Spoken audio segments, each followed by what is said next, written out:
Welcome to দিশার exam guide. প্রিয় পঞ্চম শ্রেণীর পরীক্ষার্থী বন্ধুরা, তোমাদের জন্য এই ভিডিওটিতে আমি আলোচনা করতে চলেছি পঞ্চম শ্রেণীর আমাদের পরিবেশ বিষয়ের প্রথম পর্যায়ক্রমিক মূল্যায়নপত্র 2026, অর্থাৎ 2026 সালের প্রথম ইউনিট টেস্টের পঞ্চম শ্রেণী বা ক্লাস 5-এর আমাদের পরিবেশ বিষয়ের প্রশ্নপত্র আলোচনা করতে চলেছি। সম্পূর্ণ উত্তর সহ পূর্ণমান 20, সময় 40 মিনিট। পরীক্ষার্থীর নামের জায়গায় তোমরা তোমাদের নাম লিখবে, ক্রমিক সংখ্যার জায়গায় তোমরা তোমাদের রোল নাম্বার, বিদ্যালয়ের নামের জায়গায় তোমরা তোমাদের বিদ্যালয়ের নাম লিখবে। প্রাথমিক শিক্ষা পর্ষদের নির্দেশ অনুযায়ী নবপ্রবর্তিত পদ্ধতি অনুসরণের প্রশ্নপত্রটি তোমাদের জন্য তৈরি হয়েছে। এক দাগে সত্য অথবা মিথ্যা লেখো 4টি প্রশ্নের উত্তর করতে হবে, 4 মার্ক প্রত্যেকটির জন্য 1 মার্ক করে বরাদ্দ। একের ক, চামড়া আমাদের শরীরের বর্ম, এটি কিন্তু সত্য। খ দাগে দোআঁশ মাটিতে বালি আর কাদা প্রায় সমান সমান থাকে, সত্য।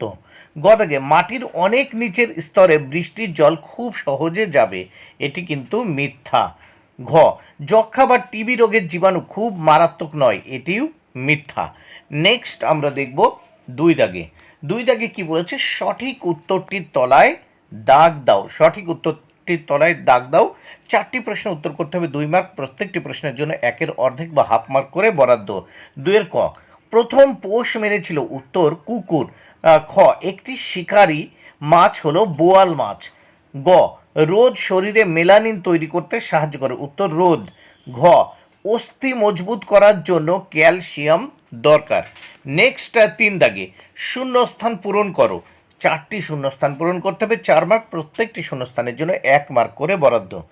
3-এর ক আমরা দেখে নেব, সিমেন্ট প্রথম হয়েছে প্রায় 200 বছর আগে, শূন্যস্থানে 200। খ, মস ফান্ডরাও মাটি তৈরিতে সাহায্য করে, শূন্যস্থানে মাটি। গ, নখের যত্ন না নিলে জীবাণু ঢুকে নখকুনি হয়, শূন্যস্থানে জীবাণু। ঘ, চামড়ার উপরের স্তরটা গরমে মরে যায়, শূন্যস্থানে গরমে। এবার প্রশ্নপত্রের নেক্সট পেজ আমরা দেখে নেব। নেক্সট পেজে কি বলেছে দেখে নেওয়া যাক।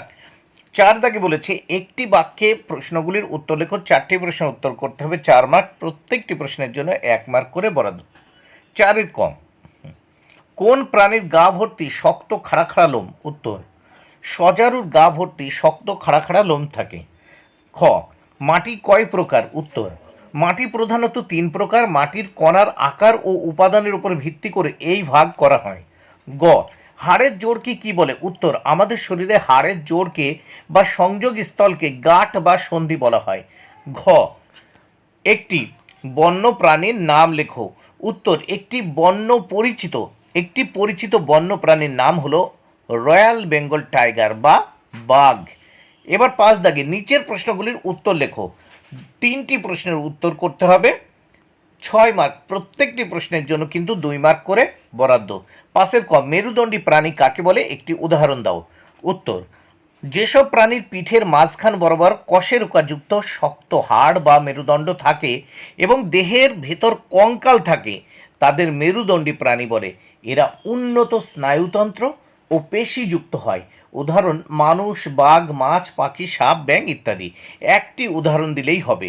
এবার খ দাগে মাটির নিচে জল ব্যবহার করা হয় এমন 2টি কাজের নাম লেখো। উত্তর মাটির নিচে জল ব্যবহার করা হয় এমন 2টি উল্লেখযোগ্য কাজ হলো, 1 পানীয় জল হিসেবে, 2 কৃষি কাজে জলসেচ। গ দাগ লিগামেন্ট কাকে বলে, কনুই থেকে কবজি পর্যন্ত হাড়ের নাম কি, উত্তর লিগামেন্ট হলো শরীরের শক্ত তন্তুযুক্ত টিস্যুর ব্যান্ড যা একটি হাড়ের সাথে অন্য হাড়কে যুক্ত করে এবং গাঁট বা জয়েন্টকে স্থিতিশীল রাখে। এবার কনুই থেকে কবজি পর্যন্ত হাড়ের নাম। কনুই থেকে কবজি পর্যন্ত অংশে মূলত 2টি হাড় থাকে, রেডিয়াস এবং আলনা। বন্ধুরা, ভিডিওটি ভালো লাগলে অবশ্যই লাইক, কমেন্ট ও শেয়ার করো। Thank you very much. Keep watching my channel and my video.